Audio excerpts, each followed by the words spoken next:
Right now, we have Matt Landon, CEO of Semmax, with us, and we're going to be talking about Roth conversions. But before we even get to the discussion, let's just talk about what is a Roth.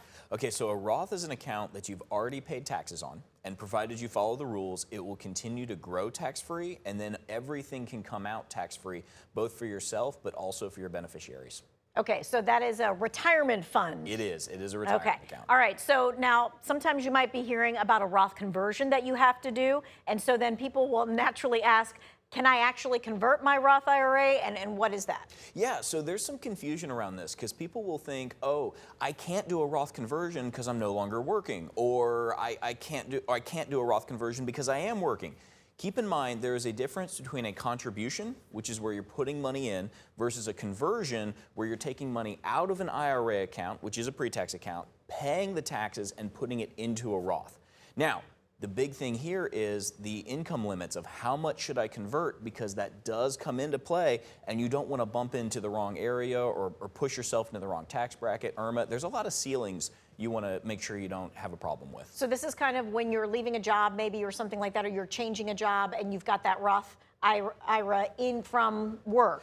Yeah, so. And you're like, what am I supposed to do with this? Well, usually when you're leaving a job, you have a 401k, right? And so your pre-tax portion can roll to an IRA. Your post-tax portion or your Roth IRA will roll to a Roth IRA.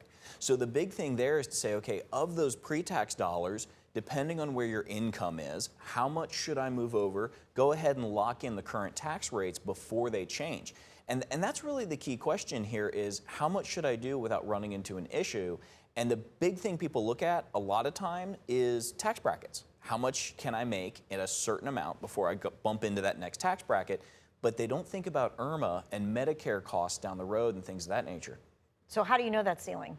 I would say, and I hate to say this, but it really depends. You know, that's where you got to run your numbers and say, how much should a conversion be, and what makes sense for me? Well, it's really going to depend on how much is in your IRA account. How much are you trying to leave to beneficiaries? Are you married? Are you single? How much do you allocate towards charity and those types of things? The simple answer is really, it's never a one-size-fits-all. It's entirely dependent on your situation. And much like saying, how much should I be tithing to my church? Well, your number is probably going to be different than the person sitting next to you in the pews. And that's not right or wrong. It's your finances. So why would Roth conversions be any different? All right, so if people are at home and they're thinking to themselves, okay, well, where do I start then? Okay, so I know we've got a calculator that there's a QR code people can look at, and that's really helpful.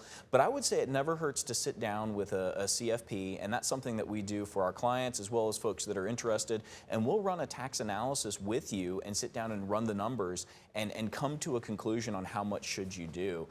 Because really, it's like everything else. There's a lot of levers. Which one do you want to pull? Well, keep in mind, if we raise your taxes now, we may be lowering your taxes in the future. But the big thing is you're taking that unknown. Who knows where tax rates are going to be in 15 years? And you're locking in a current tax rate, and you're choosing to pay those taxes today.